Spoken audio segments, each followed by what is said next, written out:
Police department లో కూడా అధ్యక్ష సరెండర్ లీవ్లు 5 సరెండర్ లీవ్లు పెండింగ్ లో ఉన్నాయి. టీఏల్ రావట్లేదు, డిఎల్ రావట్లేదు, స్టేషన్ అలవెన్స్ రావట్లేదు. మొన్న ఒక జూబ్లీ హిల్స్ ఎలక్షన్ ఉంటే యూసఫ్ కూడా బటాలియన్ మాత్రం సరెండర్ లీవ్లు టీఏ డిఎల్ ఇచ్చిండ్రు. రాష్ట్రంలో 1,00,000 మంది పోలీసులకు సరెండర్ లీవ్లు టీఏలు డిఏలు రాక ఇబ్బందులు పడతా ఉన్నారు. దయచేసి పోలీసులను కూడా ఆదుకోవాలని, గతంలో నేను ఫైనాన్స్ మినిస్టర్ గా ఉన్నప్పుడు ఎప్పటికప్పుడు సరెండర్ లీవ్లు టీఏ డిఏలు ఇచ్చాం. ఈ ప్రభుత్వం వచ్చిన 2 సంవత్సరాల నుంచి పెండింగ్ లో ఉన్నాయి కనుక వాటిని విడుదల చేయండి. ఇవాళ పోలీసులు కూడా తీవ్రమైనటువంటి ఆవేదనలో ఉన్నారు. పోలీసులకు ఉండే ఆరోగ్య భద్రత స్కీమ్ కూడా బంద్ చేసిండ్రు. మీరు 1,00,000 రూపాయలకే పరిమితం చేసిండ్రు. పోలీస్ కానిస్టేబుల్ చాలా ఇబ్బంది పడతా ఉన్నారు.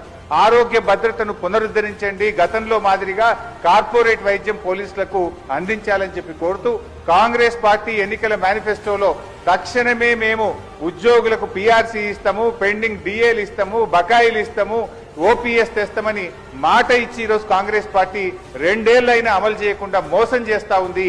జరిగిన అన్యాయం ఇప్పటికే చాలా జరిగింది. తక్షణమే ఇప్పటికైనా ఉద్యోగులకు, రిటైర్డ్ ఉద్యోగులకు, పోలీసులకు ఇచ్చిన హామీకి కట్టుబడి మేలు చేయండి అని చెప్పి మీ ద్వారా ఆర్థిక మంత్రి, డిప్యూటీ సీఎం గారిని నేను కోరుతా ఉన్నా అధ్యక్ష.